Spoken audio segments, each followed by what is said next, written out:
What's going on, folks? Ted from Immersion here, and I didn't think we'd get another video from Dungeons and Dragons so soon.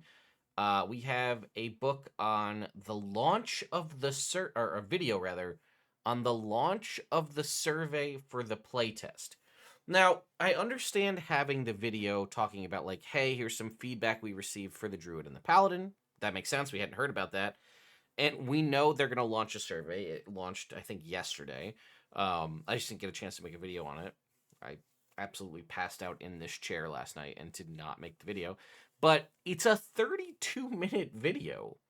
Like, I thought this was going to be like a 5-minute, hey, just letting you guys know we've launched the survey, blah, blah, blah, feedback. It's 32 minutes long. So I'm going to forewarn you two things. One, I have not watched this video yet, so I have no idea what's going to be here. And yes, I am telling you up front that I'm going to be watching this on 2x speed because this is a 32-minute long video.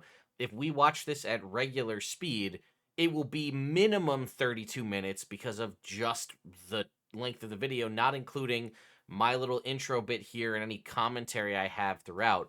So if we were to watch this at double the speed, we'll get it down hopefully to around 15 or so minutes on just the video, not including interjection. Hopefully we can hit that 20-minute mark.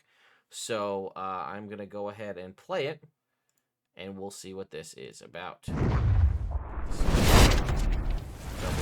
Here we go. So there are a lot of changes in the recent Unearthed Arcana, specifically to like the Warlock, the Sorcerer. For the Warlock, there have been big changes to like spell progression, to the identity of the Warlock, to what you call the baby pact. Like, what was the design intent for all the changes to the Warlock? One of the main things we wanted to address with the Warlock is over the last 8 years, we have gotten the feedback consistently that people feel too constrained with the number of spell slots they have, and also having a recharge mechanic, the short rest, that most classes don't rely on for their core resource. And so that has led us to exploring how can we get the Warlock to essentially be on a similar resource reacquisition schedule as the rest of the party.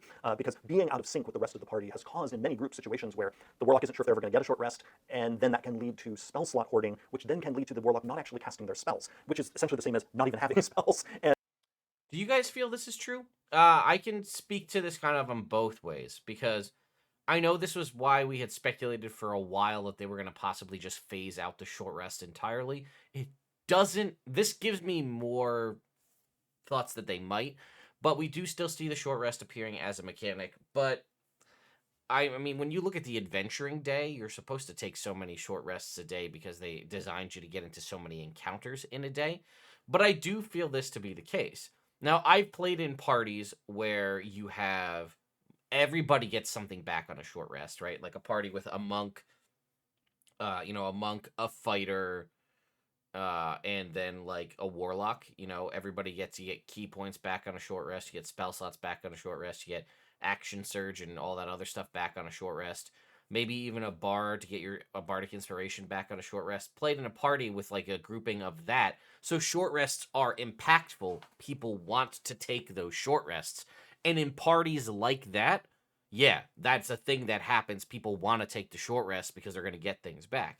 Whereas if you're playing with like, I don't know, let's say like a paladin, a cleric, a wizard, maybe wizard to some extent, right? Because wizard does have arcane recovery, so that's one short rest. But if you're playing with groups that don't have short rest mechanics in their classes, really, so I guess like sorcerer, paladin, barbarian, cleric, let's say, maybe that's actually a pretty solid party. But if you were playing with that, there's no real benefit other than healing. There may be a couple of things that I'm not remembering, but for the most part, you don't get anything benefit for taking short rests. So your party might just not ever take them. And if you sub one of those out and sub in the Warlock, it's like they need the short rest, but nobody else really cares about it. And it's purely party dependent. Like, Warlock, do you need a short rest? Yeah, I'd love one. Okay, then we'll take a short rest. But, it's an interesting...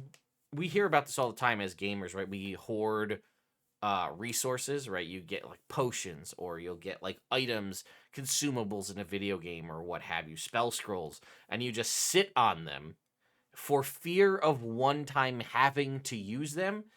And then in some instances, you make it all the way to the end of the game. Like, again, more present in something like a video game, but like you save up all of these potions, all of these consumables, all of these one-shot big hit items, in case you might need them, and instead you don't ever use them at all. And then all of a sudden it's the final boss fight, and you're like, well, I never used them. And maybe you don't even use them at all. But yeah, if the Warlock has to keep hanging on to their spells in fear of using them, yeah, it's basically like you don't have them at all because you never use them. But I've also played with Warlocks who've gone both ways. One who is constantly like burns through their spells almost immediately, and then like they're just spent for the day till they can get a short rest. And I've also played with the ones that are very conservative and just kind of hang on to them and maybe use them, maybe not. So which one have you had more experience with in your games? Short rest super important to your party? The Warlocks using their spells or hanging on to them? How's it been for you? And we always in our design prioritize actual power versus potential power. And so for us, it is actually a design problem if we see you have this potential power on your character sheet, but we don't see that you're actually using it. We want you to have actual power, not just potential power. And so what we're exploring with the Warlock is how can we take the sort of promise of the Warlock and ensure that it is an actuality. And we're expecting it's going to take a few iterations to zero in on what feels right for the class and for people who love playing it. And so the version that we have in the most recent Unearthed Arcana is essentially round one of how can we preserve all the distinctiveness of the Warlock? And that's why, Eldritch Invocations are still there, Mystic Arcanum is still there, the packs are still there, pack boons are still there. All the main pieces of the Warlock are still present, with the main difference being that we are exploring a different take on the Warlock spellcasting feature. And we are very open to where, this might lead. This is one of the places where we have not determined the specific shape that the Warlock spellcasting will have in the final design. That's why we have the Unearthed Arcana process. The main thing we have determined is we will, whatever form it ends up in, solve for that issue of many Warlocks having a lot of potential power but not actual power. We want, again, potential to turn into actuality, where Warlocks don't feel like they have to hoard their spell slots. But the thing is we also have to do this without making the Warlock overpowered. Because, of course, one of the easiest ways to make sure Warlocks always have spell slots is just you always get them back at the start of each combat or something. Like, that's not on the table because we don't want to create a situation where suddenly the class is wildly overpowered. So it's really about us navigating how can we get the Warlock where it needs to go so that it retains its core identity, but again, there isn't this undue sense of resource constraint on spell slots. So this is really interesting because I think if it is true, which it does sound to be, they are not committed. And this goes back to that conversation we had a week or so ago about playtesting, right? And what is the purpose of the playtest? This is very different from the 2014 Player's Handbook Warlock. It is a large step away from that. But they're also flat out saying in this video, they're not sure where they want it to end up. And it more than likely, potentially, like what we're going to possibly see with the Druid, be in the middle somewhere, right? We have 2014 Player's Handbook on the one side, limited spell slots, short rest recharge. Unearthed Arcana playtest 5 Warlock, which is half caster, more spell slots, later access. Mystic Arcanum uses up your Eldritch Invocations. And ultimately, hopefully, at the end of this, we kind of land somewhere in the middle. And it's good to see that they're saying, like, if all of the feedback that they receive on this is basically 100% positive, then, which I know it won't be, but let's say it is, then they might just say, all right, print it. That's what it's going to look like with a couple of tweaks here and there by the time we reach the end. Or if everybody's like, this is absolute garbage, make it more like it was, maybe we can find a happy middle ground. And that's good. That is healthy playtest, right? We're throwing some ideas at the wall to see what sticks, and we hopefully get somewhere where we can kind of appease the most people, because I like to hear that too, right? You got to take into account actual power versus potential power, right? They could be really good, but if you're never using your resources, your spell slots, it doesn't matter. And they also address the concept of you could just say, well, give them back all their spell slots at every combat, and that's way too overpowered, especially if you were to give that as like an opportunity. Take the 2014 Player's Handbook version of the Warlock and say every time they start a combat, they get their spell slots back. That's way more powerful. But perhaps there's something there to that, right? I mean, would it be too much to say every time you start a combat with no spell slots available from your Packed Magic spellcasting feature, you get one? Now, maybe that's not something you get at the start. Maybe it's something you get later on, that like every time you start a combat, you have at least one spell slot to cast.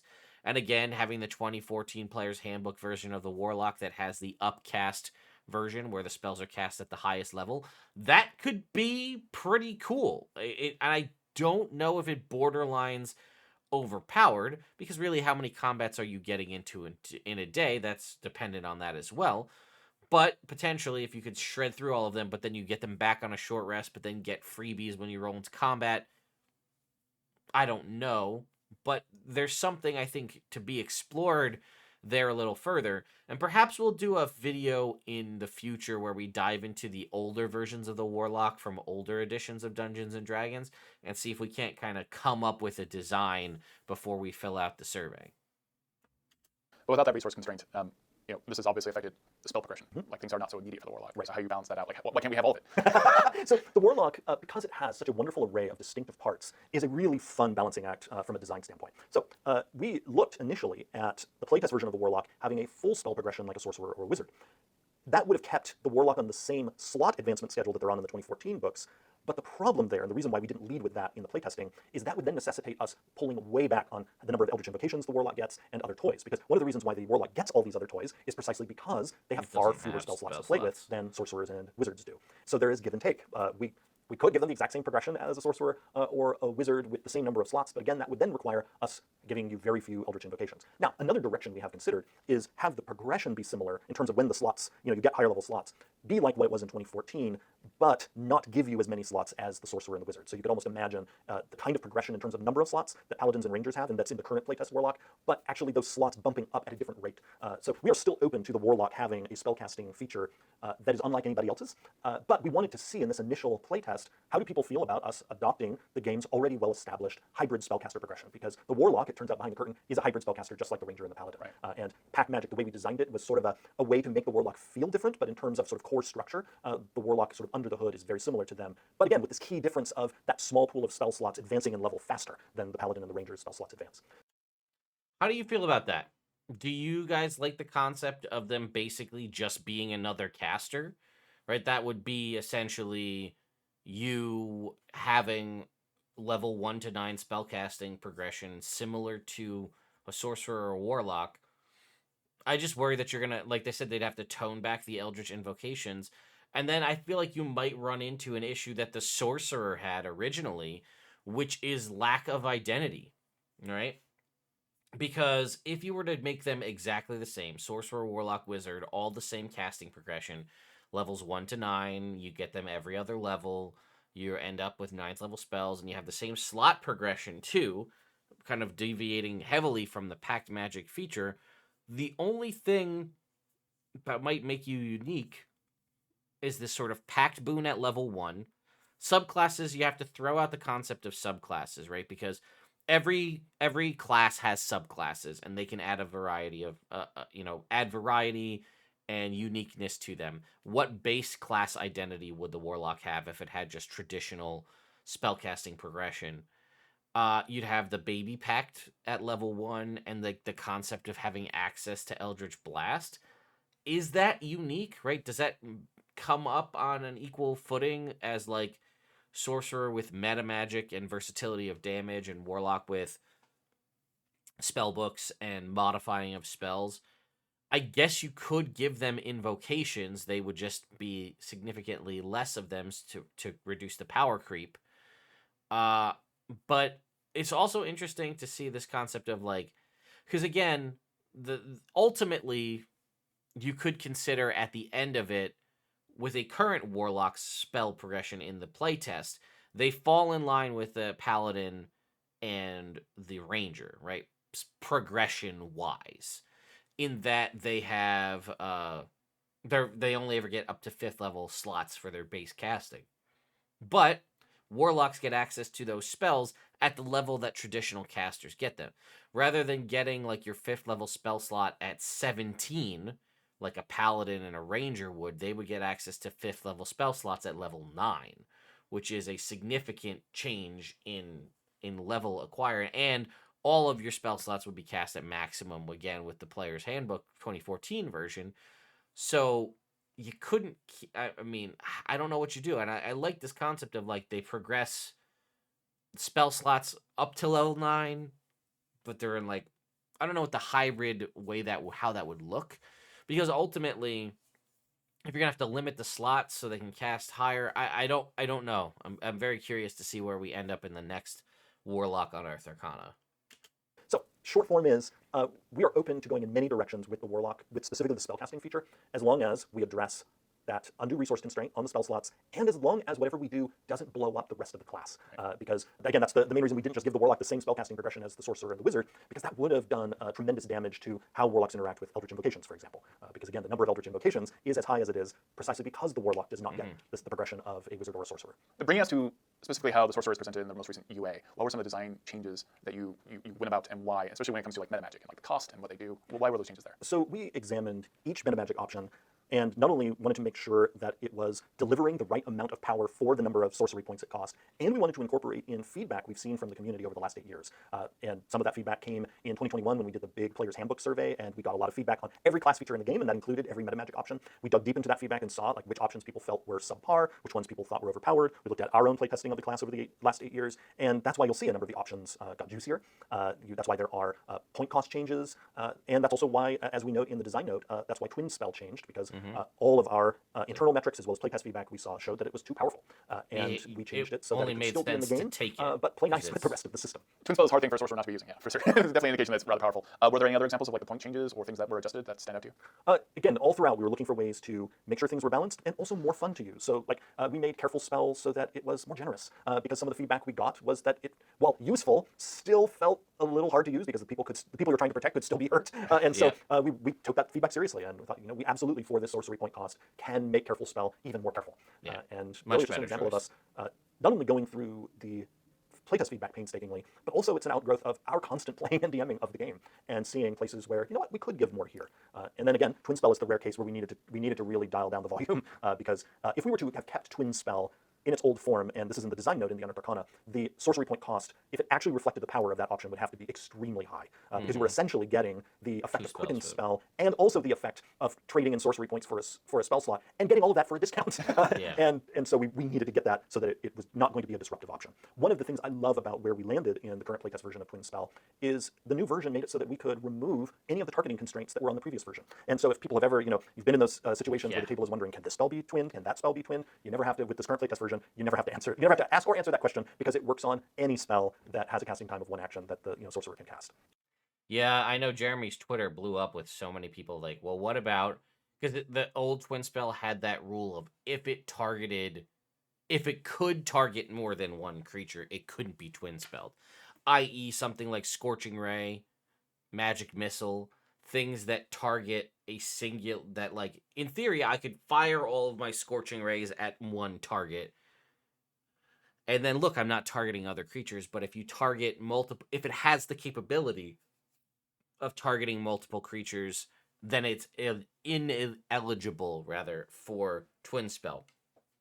So, but like realistically, if you have access to things like Blight, Disintegrate, these spells that are single target that do massive damage, and then being able to spend 2 sorcery points to pop it on 2 targets, it's a no-brainer. It's like basically you need to take this because it's so strong. And then in theory, also comboing that with Quicken Spell to be like, hey, I'm going to blast 2 Disintegrates and then also cast a cantrip. Like, it's just insane. Yes, this has come up a few times for myself as well. There have been some questions about Sorcerer's Burst, which is a cantrip very specific to sorcerers, obviously. It does some damage. Some people wondered, well, how much damage does this do relative to another core ability like Eldritch Blast? So it's a great question, and there are 2 main pieces to my answer. One is, through this playtest process, we will, through playtesting and our internal development process, all together figure out where exactly Sorcerer's Burst damage should land. And so anytime we introduce brand new design like this, we'll see where it is appropriate for that spell to land for print. And I like it a lot. Where it is right now is what our sort of initial internal metrics say it should be, but extensive playtesting often can lead to us ending up in a different place numerically than where we started. The other part of my answer is about class comparisons. One critical thing to remember about the classes in our game is they are designed asymmetrically, and they get their power from different places. This is especially the case now, given the comparison you brought up between Eldritch Blast and Sorcerer's Burst, especially the case now that we are exploring certain cantrips and spells of first level and higher being class-specific. Because what that means is we can tune the spell to be have the right output for the class that it belongs to. And so in this case in particular, Eldritch Blast is, in terms of damage, intentionally the best damaging cantrip in the game. And that is connected to the fact that Warlocks have very few spell slots. So the Eldritch Blast is a part of the environment of the Warlock class. So comparing it to Sorcerer's Burst or Ray of Frost or any other cantrip in the game isn't helpful, because Eldritch Blast is tuned for the Warlock Correct. in the context of all of the Warlocks of their sources of power. The Sorcerer has simply more spell slots than the Warlock does. And the Sorcerer not only will be able to cast, in the current playtest, higher level spells before the Warlock can, but then also more of them than the Warlock can. And so, yeah, the Warlock's cantrip is going to be better, as long as they don't have the same interaction with spell slots and spell levels. You cannot get me more nervous about giving Warlocks too many spell levels quicker than telling me that Eldritch Blast would have to be weaker. Just instinctually, I'm like, oh no. It would have to be. No. And that's what I was getting about Yeah. earlier, that the main reason we did not give the Warlock the spell progression of the Sorcerer and the Wizard is it would mean almost everything else in the Warlock would have to change. Because everything in the Warlock, from, again, Eldritch Invocations to how much damage Eldritch Blast deals, all of that is in the context of the Warlock's constrained access to spell slot spellcasting. And so the approach we took was keep as much of the Warlock intact as possible while addressing this issue specifically with spellcasting. And that is the approach we'll continue to take as, again, we iterate to get to the place where Warlock players overall are saying, yeah, that's it. That's what we want. And That's also a really interesting point that I hadn't really thought of, is the fact that Eldritch Blast was originally specifically designed because the limited access to spell slots, right? So obviously there were ways for you to get Eldritch Blast on other classes with things like Magical Secrets or Magic Initiate. Obviously it wouldn't be as strong as a Warlock, because a Warlock could get things like the invocations that alter it, Agonizing Blast being the biggest one. But you could do all of that, and it was designed in such a way that the Warlock would be stronger. And now they're flat out saying, like, yeah, we made this the best damaging cantrip in the game because of the limitations of the Warlock. And also, we notice with certain things, like obviously shifting subclasses to 3rd level for all classes, this is also a thing to help reduce multi-classing superpower, as it were. Now, obviously, you could still multi-class in the game, but like dipping one level into something like Cleric, Sorcerer, or Warlock was significantly more powerful in 2014 version because you also got the subclass at level 1. So like you could, if you still wanted to, I guess, in 2014 world, dip like 2 levels into Warlock to get access to Eldritch Blast and also Agonizing Blast, but they changed a lot of that by specifically having the Warlocks, the new version of Eldritch Blast, only scale with Warlock levels, so that basically nullifies the benefit of multi-classing and getting the extra level progression. I still wonder, and I still stand kind of by this from my original thought process. Why make it a cantrip? Why not just make it a class feature? The only reason I could think you would want to not do that is because of the interaction it has with spells, right? Like if there is certain magic items or things that do a certain thing when you cast a spell, right? So if I cast a spell and like I have an ability that says when you cast a spell, XY triggers, or this thing boosts damage from spells or what have you. Whereas if Eldritch Blast was just a thing that Warlocks got at level 1, they wouldn't benefit of that. But I guess counterpoint, it couldn't be counterspelled Eldritch Blast if it was a class feature.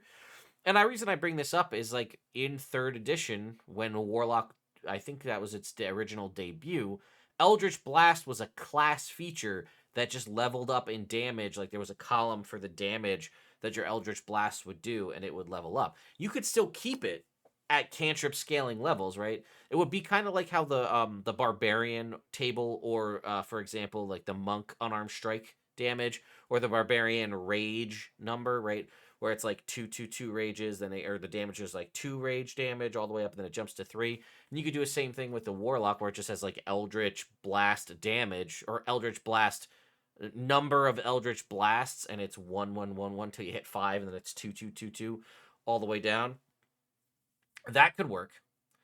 Also, that we've also talked about how we really don't feel like what they had is like the capstone ability for the Warlock was that it was basically like, you can cast Hex with no concentration or whatever it was. Like that was your whole, or no, you thought using a spell slot. Okay, whatever. But like perhaps you're like, hey, you get an extra Eldritch Blast at that level, right? At 18th level, you have 5 Eldritch Blasts instead of 4, something like that. I don't know. But I still stand by, I think it might be better to make Eldritch Blast just a base class feature and then remove it as a cantrip entirely. That's one way to guarantee that it will scale with Warlock levels because it's a class feature. That's another way you don't have to worry about possibly people stealing the identity of the Warlock by taking it as a cantrip via access to other things that would let you get access to it, like Magic Initiate or Magical Secrets. It would still be there if people wanted to get access to it from multi-classing, but it wouldn't scale because it's a class feature. Like I said, the only potential interaction, you could maybe put in some clarifying language that it's a spell attack or a magic attack, whatever you want to call it, so that like things that boost those, this magic item gives you a +1 to spell attack rolls, then it would still apply. I think that's still the way to go. And again, it might take several versions until we get there. One of the most interesting things about the Sunrise Arcana is that you do have specific cantrips or specific spells locked to a class, or as a core feature of that class. Oh, I just wanted to bring up, I guess technically Sorceress Burst, the sorcerer-specific cantrip, would still scale regardless of the class you're playing. So if you multi-classed your sorcerer into Bard or something, your Sorceress Burst would still scale with cantrip scaling levels. Why did that come about? This is a design space we were excited to enter into because it allows us to create spells that speak specifically to how a class is balanced, to that class's story and identity, and in a way allows us to be more generous with the design than we would be if the spell was on a shared list with other classes. Spells that are on shared lists have to work with every class that has access to that spell. They have to also have kind of a generalized balance, especially if they're available to a lot of classes. We have to balance them with the idea that, well, any one of these classes could take it, and the spell needs to feel like it has a appropriate power no matter which one of these classes is using it. The moment we say that this spell is usable only by members of this class, that gives us a very different environment for the design, because then all we have to ensure is this is right for Warlocks, versus this other one, this is right for Sorcerers, and this other one, this is right for Wizards, so on and so forth. And it also means that the spells can even refer to features within the class. We do this, for example, in some of the new Sorcerer spells, where they can actually talk about your sorcery points, whereas if it were a general spell shared by many classes, the spell wouldn't be able to do that. It wouldn't be able to interact with this piece of your class that only your class has. And so again, it allows us to do sort of more bespoke spell design that is about a particular class of spells. I like So we have a variety of epic boons. I know you have difficulty choosing amongst your babies, but is there specifically an epic I love boon? them all. Is there an epic boon that you yourself are most excited for its inclusion, or one that you've noticed other people are more excited for? Oh, I really don't have a favorite. I am simply excited about taking the epic boons that in the 2014 rulebooks were in the Dungeon Master's Guide and making those not only more epic, but easier for players to get their hands on them. To really create this sense that when you hit 20th level and you get one of these epic boons, if you decide to keep playing at 20th level, you can start having this progression of getting more and more of these. Or you could just make epic rules and make an epic level handbook so we could continue to have canonical rules for playing past 20th level. People want that. We're at the point where the game is well developed enough and you're keeping it 5e. This would be your opportunity to do that. And just getting more and more epic. And the thing is, depending on my mood as a player at any given time, I will vary on what's singing to me on a particular day. Because sometimes I am drawn to a simple, straightforward, impactful option as a player. Like, just give me an option that gives me a bunch of damage resistance. I'm gonna have a character who just will feel, really hard to scratch.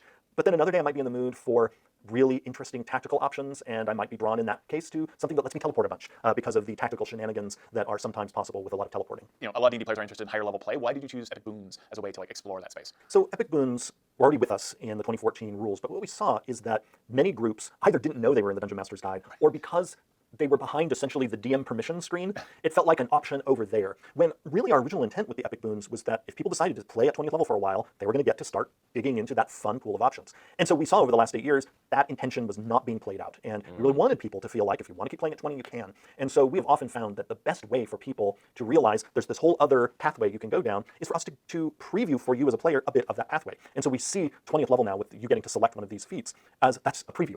And also will be exciting in itself for your very first epic boon and your experience as a 20th level character, but then it also, in addition to just being fun in itself, is giving you a sense of, and there's more. It's a very similar principle to why we wanted to incorporate a feat into backgrounds, because in addition to us wanting backgrounds to have more mechanical weight for your character as you construct your character's origin, we also wanted to give you a taste of what feats are like, because we know that less than half of groups use feats, but we also know, looking at feedback over the last 8 years, that a lot of people are feat curious. And again, this is one of those places where we felt we need to give you at least one so that you can see what it's like, and then you can decide if you want to keep going down that pathway, or if you're like, what, I'm good with my ability score increase, and I'm going to stick with that. And so really we feel it's a way to give you a bit better of a tutorial on what are your options when you're making a D&D character. And so again, you can see that at first level in the playtest and at 20th level of us feeling we need to give you a taste so that you can then decide how much of that delicious cake you want to eat. For the Draconic Sorcerer bloodline, very specifically, we mentioned always on wings, being able to fly all the time. Obviously, there are species within D&D like Aarakocra that can fly all the time. Why is fly, as an ability, contentious? It's an interesting problem for dungeon masters. It's a very powerful ability. Can you explain like why maybe the Draconic Sorcerer doesn't get to have wings on all the time?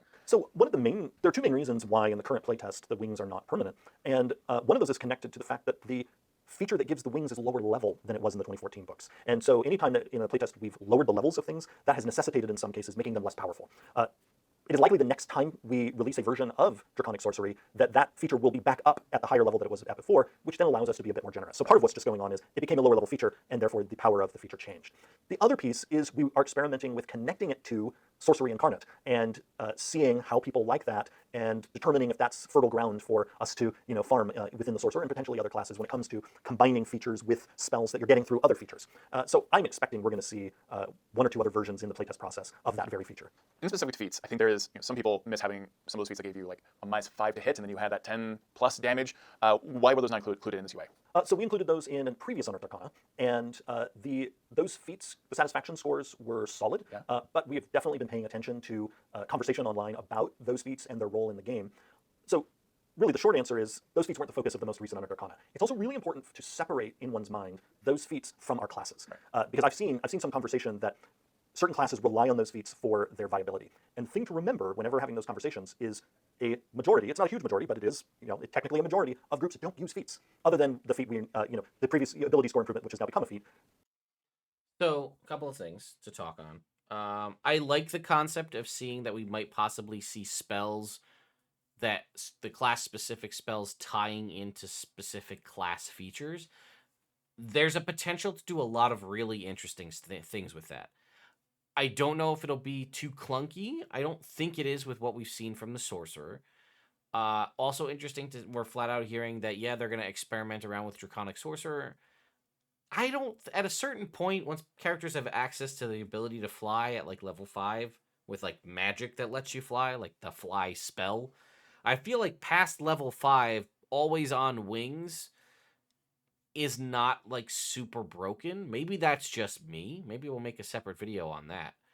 But yeah, I don't feel like it's like a super broken thing, especially like I said, early on you can do fun things where people need to figure out how they're going to traverse, climb and whatnot. But once people have access to something like the fly spell or similar magics, it kind of makes it a little more difficult. Or a little less difficult to be like, hey, you can have wings that let you fly all the time. I don't care. That's just me. I've definitely played with people who are Aarakocra and played with people who were winged tieflings that just gave them flight out the gate. And yeah, it disrupted a little bit, but I didn't think it was too hard to balance around. So I'm curious to see what the future versions of the Draconic Sorcerer are, because they should have permanent flight. I'm of the opinion of that. But also to talk about the feats here for a second. Now, nowhere in this did Jeremy come out and say they are going to remove the concept of the -5 plus 10. And for people who are unaware, we're talking about things like Sharpshooter and Great Weapon Master, which are you have an ability to take a -5 to your attack roll to do a +10 damage. They're not existing in the current versions of Great Weapon Master and Sharpshooter, but perhaps later, if we have other feats that have like a higher level requirement, like level 8 plus feats that are like, hey, you could do this. And this is still interesting. This is, again, it echoes what I had heard back in 2019, that apparently the majority of people don't use feats. They just use it because feats technically in the 2014 handbook, player's handbook, are an optional rule. I think I'm going to do a poll after this that's like, do you use feats in your games, yes or no? Because in my experience, everybody uses feats. But it's also interesting to hear Jeremy's feedback on this, in that like some groups consider things like Great Weapon Master to be synonymous with something like the Barbarian. So many people consider like the amount of damage output you could do as a Barbarian of taking a -5 to hit and a +10 to damage as like part and parcel to that class. So like if you don't use feats, you never have access to it, which I guess potentially opens it up for the concept of like, could this be a class feature? But I don't know. Let's see what else he has to say. More than half the groups out there are not using those feats and enjoying the classes that some people say must have those feats to be viable. So I just want to make sure we level set that the classes and the feats are not the same thing. However, we take very seriously the feedback that those feats are important to the people who play those classes and also use those feats. And so we will continue to explore the form that those feats are going to take in the 2024 rulebooks in this playtest process. So they've already appeared in the UA series, and they will appear again as we incorporate in feedback that we've received. But again, I would encourage people, think of the classes separate from the feats, because again, not every group even uses the feats. And what's really important is that the classes sing, given all the parts that are within them, and then they also sing if they are enhanced through the use of certain feats. This brings me to weapon mastery. You've got a really great new feature, especially for anyone that has weapon mastery, to use weapons in a different way. How do you balance that with making sure that combat still progresses in a quick manner? That goal of making sure things move as quickly as possible, even with the introduction of weapon mastery, that is something that we have focused on for months in our internal playtesting. And so the weapon mastery options that are in the current playtest are the result of a lot of playtesting. And that's actually why there are some masteries that are not there that were present in earlier playtests. It's also why some of the options that are there are different than they were earlier in our playtests, because in some cases we had versions that slowed things down more than we wanted or were too powerful. We have sought to strike a balance between mastery options that give you really juicy tactical options, along with some that are super straightforward. And so it is intentional that Flex, for instance, is just a damage bump. That is an example of a mastery that is there for the players who still want the option, even if they're playing a fighter or a barbarian or another class who has weapon mastery, of just swinging their sword and dealing some damage. And so we wanted to make sure, as in so many things in our game, that we have a range of options that not only represent different tactical options, but also different levels of complexity, different play styles. And so that's why the mastery options have different levels of tactical usefulness and complexity, just as spells do, for instance. One thing that we often have in mind as we work on weapon mastery is what we do in cantrips for our spellcasters. We have, on one hand, a cantrip like Ray of Frost that deals damage and slows somebody, but then compare that to Firebolt. That's just some damage. And there are some people who just want to deal that damage and like that die is bigger than the Ray of Frost die, but then there are other people who want the tactical option that Ray of Frost brings. D&D, part of its magic is it has room for both. And we always have to make sure we preserve that because in the broader D&D community, there are people who want both styles of play as options. Wizards seem like a complex class and also have complex subclasses, at least to myself. How do you balance something like Create Spell? This seems like a design challenge. Create Spell went through multiple versions in our internal design and playtesting before the version that you saw here. We had an earlier version that was sort of off the hook in terms of how powerful it got. And so we went through some iterations and got it to the form that it's in now. I like it. And we will continue to iterate on it. I'm excited to see that it's resonating with a lot of people who have seen it, really tapping into that idea of the wizard as the magical scientist. And we will continue to balance it so that it works well in the game. And I've seen great questions like, once you've renamed a spell, can it now essentially stack with itself because it was renamed? We will address that in future versions of the spell. Interesting. I hadn't even thought about that because of the fact that the spell is providing a different benefit. Could it stack with itself? Interesting. I can't think of anything off the top of my head, but there are probably some interesting combos of non-concentration spells that you could stack on top of itself because it provides a benefit, and now it's technically something named different. I think fundamentally the answer is no, it probably shouldn't, but I guess in theory it could. So, well, we ended up at around 40 minutes after all, so I guess it's good that we watched the video at double time because we would have been here even longer if we'd watched it at regular time. So, a lot of interesting things to discuss. I think I still stand by. I think Weapon Mastery is one of the most interesting, unique things they've added. It's not wholly unique. Let me rephrase, right? Other games have done similar things. I think Pathfinder has something similar to this in their second edition. There are even similar concepts to this in older, even in like third edition Dungeons and Dragons with like the concepts that were added in like the Tome of Battle book. So a lot of, some of this stuff has already existed in one form or another in previous iterations of this game itself, in other RPGs as well.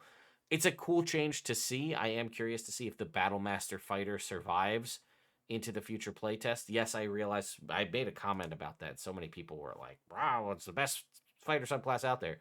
Sure, whatever. There's some differences, but a lot of the unique functionality of the maneuvers of like tripping and slowing and all that kind of stuff have been baked into some of these mastery properties. Now, that does also intentionally free up the option for more unique fighter maneuvers that just do things like flat out boost the damage by adding things like the superiority dice and lets you do more fun, maybe out of combat options for superiority dice.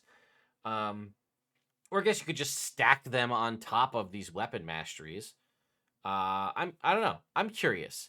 I want to pitch to my DM, possibly allowing these to exist in my playtest, and like the campaign that I'm in right now, that I'm playing the playtest rogue, pitching the concept of the weapon mastery, like adding it into the game. We do have a fighter, so I'm curious if like she'd be willing to let him just use the concept of the weapon mastery system. And he's playing a Battlemaster fighter, so I think it would be very interesting to give that a shot. So I don't know. There's a lot of interesting things that were brought up in this, and I gotta say, I do prefer hearing. I was a little questioning the concept of a 32-minute video talking about the fact that there's a survey available for you to give feedback on, but there's actually a lot of interesting insight in this video. And I did see a comment a while back that I wanted to address real quick before we end here. Um, are you comfortable with the amount of feedback we're getting from Wizards of the Coast about the survey content and things they're looking at regarding the playtest? I saw some people saying like I would love them to provide us the metrics, right? You get a survey back, you tell us that it's 70% positive feedback. Could you provide us that information publicly in like the form of a chart that shows like, hey, real quick, here's like a PDF that you can download that shows you how the various, strongly agree, disagree, blah, blah, blah. Here's how the survey lasted. They're obviously collecting that data somehow. I'd be very curious if they could put it out somehow and like show us like, hey, here's how everything scored. We obviously can't look at all of the feedback. I mean, if they really wanted to, I guess they could include everybody's feedback, but that would be a massive document. But just the statistics of where the things landed on their scale of positivity, 70% or above or what have you, just give us an idea. I'd be very curious to see that data myself. I don't think there's necessarily a need to show it to the public, but in the form of transparency, providing us just the numbers of how things scored would be interesting to see. Let me know your thoughts and opinions in the comments down below, and I'll see you all next time.